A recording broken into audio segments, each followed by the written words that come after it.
신약성경 마태복음 7장 1절에서 6절까지 말씀입니다.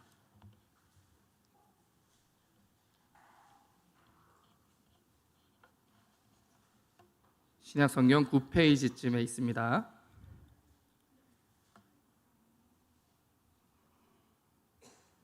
마태복음 7장 1절에서 6절까지 말씀, 저 여러분이 우리 한 절씩 교독하도록 하겠습니다.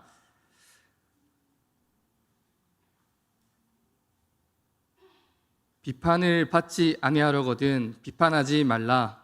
너희가 비판하는 그 비판으로 너희가 비판을 받을 것이요 너희가 헤아리는 그 헤아림으로 너희가 헤아림을 받을 것이니라. 어찌하여 형제의 눈 속에 있는 티는 보고 네 눈 속에 있는 들보는 깨닫지 못하느냐? 보라, 내 눈 속에 들보가 있는데 어찌하여 형제에게 말하기를 나로 내 눈 속에 있는 티를 빼게 하라 하겠느냐. 외식하는 자여, 먼저 네 눈 속에서 들보를 빼어라. 그 후에야 밝히 보고 형제의 눈 속에서 티를 빼리라. 거룩한 것을 개에게 주지 말며 너희 진주를 돼지 앞에 던지지 말라. 그들이 그것을 발로 밟고 돌이켜 너희를 찢어 상하게 할까 염려하라. 아멘. 네, 오늘은 비판하지 말라는 제목을 가지고 말씀의 은혜를 받으려고 합니다. 한번 함께 따라하도록 하겠습니다. 비판하지 말라. 네, 오늘 우리가 읽은 마태복음 7장의 말씀은 예수님께서 산 위에서 하신 설교죠. 산상수훈 가운데 있는 우리에게 아주 잘 알려져 있는 말씀입니다. 예수님께서는 자기에게 나아온 제자들에게, 오늘날로 치면은 교회의 성도들과 같은 하나님 말씀을 듣고 배우려고 하는 이 성도들을 향하여서 다른 사람을 비판하지 말라, 비판을 받지 아니하려거든 비판하지 말라고 이렇게 말씀을 하십니다. 이 비판이라는 것은 우리말 비판은 현상이나 사물의 옳고 그름을 판단하여 밝히거나 잘못된 점을 지적하는 행동입니다. 그렇기 때문에 이 비판이라는 말은 나쁜 말이 아닙니다. 적당하고 균형 있게 비판을 할 때 공동체를 더욱 굳건히 세우고 건강하게 해주는 것이 바로 비판이죠. 하지만 무분별한 비판은 교회 공동체를 파괴하고 자기 자신과 타인 모두를 병들게 만듭니다. 오늘 예수님께서 비판하지 말라고 하실 때의 비판은 그런 신중한 비판이 아니라 무분별한 비판, 공동체와 사람을 해치는 비판을 가리키는 말이죠. 그렇기 때문에 이 비판이라는 행위 자체가 굉장히 신중하게 이루어져야 합니다. 그래서 이 비판이 가지고 올 수 있는 결과가 뭔지를 자세히 따져보아야 됩니다. 나에게는 어떤 영향을 미치고 나와 함께 있는 타인과 공동체에게는 어떤 영향을 미치는지를 비판을 하기에 앞서서 잘 따져보아야 된다는 말이죠. 오늘 우리는 이 본문 말씀을 통해서 왜 비판을 신중하게 해야 되는지, 무분별한 비판을 하면 안 되는지를 한번 함께 살펴보려고 합니다. 사랑하는 우리 성도님들께서 이 비판이 가져오는 결과들을 말씀을 통하여서 함께 배우고, 신중한 비판, 꼭 해야 된다면 무분별한 것이 아니라 신중한 비판을 통하여서 우리 교회를 함께 굳건하게 세워가게 되시기를 간절히 소망합니다. 첫 번째로 비판은 왜 신중하게 해야 될까요? 한번 따라하겠습니다. 비판은 자기에게 돌아오기 때문입니다. 네, 예수님께서는 비판에 대해서 가르침을 주시면서 오늘 본문 7장 1절에서 2절을 보면 이렇게 말씀하시죠. 비판을 받지 아니하려거든 비판하지 말라. 너희가 비판하는 그 비판으로 너희가 비판을 받을 것이요 너희가 헤아리는 그 헤아림으로 너희가 헤아림을 받을 것이니라. 이렇게 말씀하십니다. 남을 비판하는 사람은 자기가 했던 그 비판 그대로, 그 잣대 그대로 다른 사람에게 비판받게 된다는 말씀입니다. 여러분, 뿌린 대로 거둔다라는 우리 옛말이 있죠. 사람이 행동한 그대로 다른 이나 상황으로부터 돌려받게 된다는 말입니다. 이 뿌린 대로 거둔다와 비슷한 가르침이 오늘 본문뿐만 아니라 예수님의 가르침 그리고 성경 여기저기에 사실 잘 기록되어 있습니다. 예수님께서 말씀하신 팔복에도 보면 비슷한 사례를 찾을 수 있는데요. 팔복 중에 이제 긍휼에 대한 가르침에서 이렇게 이야기를 하죠. 긍휼히 여기는 자는 복이 있나니 그들이 긍휼히 여김을 받을 것이며, 다른 사람을 향하여서 긍휼을 행하는 사람은 자기가 공경에 처했을 때 다른 사람들에게 긍휼히 여김받게 된다, 이렇게 말씀하고 있는 것입니다. 반대로 야고보서 2장 13절에는 부정적인 사례가 기록되어 있는데요. 긍휼을 행하지 아니하는 자에게는 긍휼 없는 심판이 있으리라. 약한 자들, 가난한 자들, 공고한 자들에게 긍휼을 행하지 않는 자들, 오히려 그들을 괴롭히는 사람들은 결국에는 긍휼 없는 하나님의 무서운 심판을 받게 되리라는 그런 말씀입니다. 결국 우리는 우리가 행동한 그대로 돌려받을 가능성이 크다는 것이 성경의 그 일관된 가르침이라고 할 수가 있겠죠. 이건 이제 비판에 있어서도 동일하게 적용되는 그런 가르침입니다. 최근에도 보면 대통령 선거가 있어서 TV 토론회 같은 것들을 보면은 한 후보가 다른 후보의 약점이나 잘못을 신랄하게 비판하는 경우가 많이 있죠. 그런데 매섭게 쏘아붙이던 자신도 결국에는 비판하는 다른 상대방 못지않게 약점이나 잘못이 많이 있다는 것을, 오늘날은 이 인터넷이 굉장히 발달한 사회이기 때문에 사람들이 찾아내서 고발하고 조롱하기도 합니다. 자기가 비판한 그 행동 그대로, 비판한 그 태도 그대로 자기가 다른 사람에게 돌려받게 되는 대표적인 사례라고 할 수가 있겠죠. 사랑 없이 행해지는 그런 신중하지 못한 비판은 다른 사람의 마음을 아프게 하고 괴롭게 만듭니다. 결국에 비판을 한다는 것, 그것은 다른 사람의 아픈 부분, 약한 부분을 긁어내기는 일이고 듣기 싫은 이야기를 하는 것이기 때문이죠. 대부분의 사람들은 비판을 받는다고 해서 그렇구나, 내가 이걸 고쳐야 되겠구나, 내가 좀 겸손해져야 되겠구나 이렇게 생각하는 것이 아니라 자기를 향한 그 혹독한 비판을 마음속에 담아두었다가 기회가 있을 때, 자기가 말할 기회가 있거나 돌려줄 그런 기회가 있을 때 자기를 비판했던 그 사람에게 그대로 돌려주고 싶어 합니다. 내가 받았던 그런 상한 감정과 분노를 그 사람에게 그대로 돌려주고 싶은 욕구를 사람들이 많이 가지고 있기 때문이죠. 따라서 우리들은 다른 사람들을 비판할 때 특별히 아주 신중해야 합니다. 내가 다른 사람을 비판하는 그 기준과 잣대, 말과 표현은 그대로 우리에게 돌아올 가능성이 굉장히 크기 때문입니다. 그렇기 때문에 우리가 만약에 불가피하게 형제나 자매들을, 공동체, 지체, 교회 성도들을 비판할 일이 있다면 그 비판은 사랑에 근거하여서 아주 조심스럽게 스스로를 돌아보면서 사랑에 근거해 조심스럽게 이루어져야 하는 것입니다. 이렇게 아주 신중한 태도로 비판에 접근하고 비판해야 될 일이 있을 때 비판을 해야지만 서로의 감정을 상하게 하는 그런 아픈 말들이 우리의 관계 속에서, 공동체 안에서 많이 줄어들 수가 있겠죠. 여러분, 그러면 두 번째로 비판은 왜 신중하게 행해져야 할까요? 한번 따라하겠습니다. 비판은 남보다 나에게 먼저 해야 하기 때문입니다. 우리가 하는 비판이라는 것은 결국에는 자기 자신을 많이 비판하는 사람은 사실 흔치 않죠. 대부분은 늘 다른 사람을 향하게 돼 있습니다. 다른 사람의 잘못, 행동, 말투와 같은 것들을 지적하려고 하죠. 하지만 예수님께서는 스스로에게 먼저 비판을 행해야 한다. 만약에 비판할 일이 있다면 다른 사람을 향하기에 앞서서 자기 스스로를 돌아보고 비판해라, 이렇게 말씀하십니다. 예수님은 형제를 비판하는 자에게 오늘 본문에 나와 있는 것처럼 어찌하여 형제의 눈 속에 있는 티는 보고 네 눈 속에 있는 들보는 깨닫지 못하느냐, 이렇게 말씀하십니다. 여러분, 우리가 남을 비판하기에 앞서서 먼저 해야 되는 일은 먼저 그 잣대 그대로, 그 기준 그대로 나 스스로를 돌아보고 그 비판을 나를 향하여 먼저 해야 하는 것입니다. 여러분, 사람들은 보통 자기에게는 아주 관대합니다. 자신이 하는 행동, 말, 실수들에 대해서는 굉장히 관대하지만 다른 사람의 행동, 말, 실수들에 대해서는 냉정하기가 하늘을 찌르는 경우가 굉장히 많습니다. 그렇기 때문에 비판이라는 행동도, 그 말도 결국에는 다른 사람을 향하는 경우가 굉장히 많이 있죠. 오늘 본문 속에 예수님이 말씀하신 그 상황도 마찬가지입니다.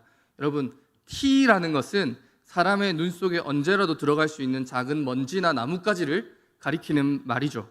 그럼 들보는 뭐냐? 누가 보더라도 쉽게 확인할 수 있는 큰 나무 토막을 의미하는 말입니다. 자기의 허물을 보지 못하고 남을 비판하는 사람들의 그 우둔한 모습을 예수님께서 과장법을 사용하여 굉장히 익살스럽게 설명해 주고 계시는 것입니다. 사람들은 다른 사람의 사소한 단점이나 잘못들은 눈덩이처럼 크게 불려서 가혹한 비판을 가하면서 자기가 얼마나 부족하고 연약한 존재인지에 대해서는 사실 잘 생각하려고 하지를 않습니다. 이런 사람들을 향해서 예수님께서는 먼저 네 눈에 있는 들보를 빼내라고 말씀하십니다. 비판이 가장 먼저 향해야 할 곳은, 그 엄격한 잣대와 기준이 먼저 향해야 하는 곳은 다른 사람이 아니라 바로 나 자신이라는 것을 예수님께서 우리에게 알려주고 계시는 것입니다. 우리는 다른 사람들의 사소한 약함을 물고 뜯는 내 자신이 얼마나 초라한 존재인지를 먼저 알아야 됩니다. 따라서 비판은 다른 사람들을 향하기 전에 나 자신을 먼저 향해야 하는 거죠. 내가 부족한 것은 없는지, 나에게 약함은 없는지 다른 사람들 향한 그 높은 기준으로 스스로를 먼저 판단해 보아야만 합니다. 그 후에야 우리는 조심스럽고 신중하게 다른 이들에 대한 비판을 할 수가 있는 거죠. 예수님께서도 외식하는 자여, 먼저 네 눈 속에서 들보를 빼어라. 다른 사람 눈 속에 있는 거 빼내지 말고 먼저 네 눈 속에 있는 그 결함이나 잘못을 해결해라, 이렇게 말씀하시는 겁니다. 그리고 성경은 말하기를 그 후에야 밝히 보고 형제의 눈 속에서 티를 빼리라, 이렇게 말하고 있는 겁니다. 여러분, 여기 계신 대부분의 성도님들이 저보다 더 오랜 삶을 살아오셨기 때문에 여러분, 그 다른 사람을 비판하고 욕하는 그 기준으로 나를 비춰보고 나면 사실은 다른 사람들을 비판할 일이 별로 없습니다. 별로 그렇게 많지가 않습니다. 저 사람이 하는 작은 행동, 잘못, 이런 것들 내 눈에 평소에 비춰지는 건 그 사람뿐이기 때문에 우리가 자주 비판하게 되지만, 그게 나라고 생각하고 한번 돌아보면은 사실 신중한 비판을 하기에 앞서 다른 사람 비판할 일 자체가 사실 잘 없는 것이죠. 그렇기 때문에 여러분, 예수님께서 말씀하신 것처럼 우리는 항상 스스로를 돌아보고, 그리고 그 후에야 공동체의 덕을 위해서 사랑으로 다른 지체들에게 비판할 수가 있는 것입니다. 여러분, 마지막으로 이 비판은 왜 신중하게 해야 할까요? 우리 한번 따라하도록 하겠습니다. 비판이 우리를 위선자로 만들 수 있기 때문입니다. 예수님께서는 지나친 비판을 하는 사람, 그리고 자기를 돌아보지 않고 남을 비판하는 사람을 두고 외식하는 자여라고 이렇게 표현하십니다. 다른 이를 비판하는 것이 지체를 살리고 공동체를 살리는 데 사용되지 않고 오히려 우리를 위선자로 만들 수 있다는 것을 예수님께서 말씀하시는 것입니다. 이 외식하는 자라는 표현은 영어로 하면 히포크라이트라고 해서 이제 위선자라는 의미를 가지고 있습니다. 위선자, 쉽게 이야기하면 겉과 속이 다르게 행동하는 사람들을 두고 외식하는 자, 위선자, 이렇게 이야기를 하는 것이죠. 성경에서는 남에게 보이기 위해서 거짓된 행동을 하는 사람들을 두고 예수님께서 외식하는 자여라고 항상 말씀하십니다. 오늘 성경 본문이 속해 있는 산상보훈의 말씀 속에서도 이런 외식하는 자에 대한 언급이 굉장히 많이 등장하고 있습니다. 외식으로 구제하는 자, 외식으로 기도하는 자, 외식으로 금식하는 자. 그러니까 이런 거죠. 구제를 왜 합니까, 여러분? 하나님의 말씀이고 연약한 자들을 돌아보고 사람을 살리기 위해서 구제를 해야 되죠. 하지만 구제를 하면 나를 사람들이 칭찬하겠구나라는 그런 잘못된 생각을 가지고 다른 사람을 구제하는 것, 이게 외식으로 구제하는 것이죠. 기도를 왜 합니까? 우리가 하나님께 은혜를 받고 우리의 소원을 아뢰고 우리의 마음이 평안함을 얻기 위해서 기도하는 것인데, 내가 열심히 기도하면 옆에 있는 사람들이 와, 기도 열심히 하는 믿음 좋은 사람이구나, 이런 칭찬을 받기 위해 기도하는 것, 그 외식으로 기도하는 것이죠. 금식은 왜 합니까? 내 스스로를 비우고 하나님 앞에서 공고한 나 자신을 돌아보기 위해서 금식해야 될 것인데, 배합을 굶고 있는 내 아주 초라한 얼굴을 보면서 사람들이 저 사람은 금식을 열심히 하는, 율법을 잘 지키는 사람이구나, 이 칭찬을 듣기 위해 금식하는 것, 이게 외식으로 금식하는 것이죠. 예수님께서는 이런 겉과 속이 다른 태도를 미워하시고 책망하십니다. 그럴듯한 말과 행동으로 스스로를 감추고 있지만, 여러분, 남을 비판할 때 남을 비판하는 행위는 위선으로 흘러갈 위험이 아주 큽니다. 다른 사람의 잘잘못을 따져 묻는 사람은 은연중에 회중 가운데 비판받는 사람보다 더 훌륭한 사람으로 비춰질 수 있기 때문입니다. 쉽게 이야기를 하자면 다른 사람의 잘못을 비판하면 자연스럽게 주변에 있는 사람들 볼 때에는 저 사람이 비판받는 저 사람보다 더 나은 사람이겠구나, 그런 사람들에게 그런 인식을 보여줄 수가 있는 거죠. 그래서 사람들에게 칭찬받고 내가 남들보다 더 나은 사람이라는 걸 증명하기 위해서 비판을 하는, 그리고 외식으로 비판하는 행동을 할 수 있다는 겁니다. 의외로 많은 사람들이 이런 달콤한 유혹을 극복하지 못하고 스스로를 돌아보지도 않고 사랑의 동기로 하지도 않으면서도 다른 사람을 습관적으로 비판하고 정죄하는 경우를 우리가 주변에서 많이 찾아볼 수가 있습니다. 여러분, 성경에도 여기에 대한 좋은 예가 나오는데요. 요한복음 12장을 보면 예수님께 향유를 드린 마리아의 이야기가 나옵니다. 그런데 예수님께 값비싼 향유를 드린 이 마리아의 행동을 보고 제자 중 하나인 가룟 유다가 이 마리아를 비판하는 거죠. 뭐라고 비판하느냐? 이 향유를 300데나리온에 팔아서 가난한 자들에게 줄 수 있지 않았겠느냐? 왜 그걸 예수님께 다 흘려보내서 아무 쓸데없게 만드는 거냐? 이렇게 이야기를 합니다. 말은 맞는 말일 수 있죠. 하지만 요한복음의 저자는 유다의 이런 말들을 이 사람이 가난한 자들을 위하기 위해서 그런 말을 하는 것이 아니라 그가 도둑이었기 때문에 돈을 생각한 것이다 라고 말을 합니다. 마리아를 비판하면서 그럴듯한 것처럼 행동하고 있지만 여기 마음속에 욕심이 가득해서 흘려보내는 향유가 아까워서 마리아를 비판하는 주제에 그렇게 하면서 다른 사람들에게 칭찬을 받거나 더 나은 사람으로 비춰지고 싶은 시커먼 욕심을 가지고 있었던 것이죠. 유다의 행동은 예수님께서 미워하시는 전형적인 위선자의 모습이었습니다. 여러분, 다른 일을 자주 비판할수록, 자꾸 비판할수록 여러분 이런 유혹에서 헤어나오기가 힘듭니다. 다른 사람을 비판했을 때 느끼는 어떤 희열, 짜릿함 같은 것도 있고, 누군가를 판단할 수 있는 나를, 다른 사람을 비판할 수 있는 나를 우러러보는 주변 사람들의 시선을 즐기게 되는 경우가 있기 때문입니다. 사랑하는 성도 여러분, 우리는 남을 비판하는 이유와 동기가 무엇인지 스스로 잘 따져볼 수 있어야 합니다. 정말로 지체를 사랑하고 공동체를 건강하게 세우기 위해서 비판을 하고 있는 것인지, 아니면 남들에게 나를 드러내고 은연중에 다른 사람의 칭찬과 우러러봄을 기대하면서 말을 쏟아내고 있는 것은 아닌지 내 동기를 잘 살펴볼 수 있어야 한다는 말이죠. 이렇게 스스로 비판하는 이유를 잘 따져보고 겉과 속이 다른 위선자가 되지 않도록 우리는 항상 이 비판이라는 것을 무분별하지 않게 신중하게 행해야만 하는 것입니다. 여러분, 말씀을 마무리하려고 합니다. 우리는 오늘 마태복음 7장 1절에서 6절 말씀을 가지고 비판이 신중하게 이루어져야 한다는 사실을 배웠습니다. 그 이유로 세 가지를 들었는데, 결국 비판이 반드시 자기에게 돌아오기 때문이고, 또 비판의 첫 번째 대상은 나 자신이어야만 하기 때문이고, 또 과하게 비판하다 보면은 결국 내가 외식이라는 위험에 빠질 수 있기 때문입니다. 그렇기 때문에 비판은 항상 절제되고 신중하게 이루어져야 합니다. 근데 이게 또 극단적으로 가서 비판을 하지 말라는 말을 두고 형제의 잘못된 말과 행동에 대하여 아무 말도 해서는 안 된다고 우리가 그렇게 생각해서는 안 됩니다. 여러분, 우리 예수님께서도 비판을 많이 하셨습니다. 제자들과 바리새인들의 잘못된 행동에 대해서 분명하게 비판을 하셨죠. 하지만 우리의 비판과 예수님의 비판이 다른 것은, 예수님의 비판은 사랑의 동기에서 나온 하나님의 말씀에 근거한 비판이었습니다.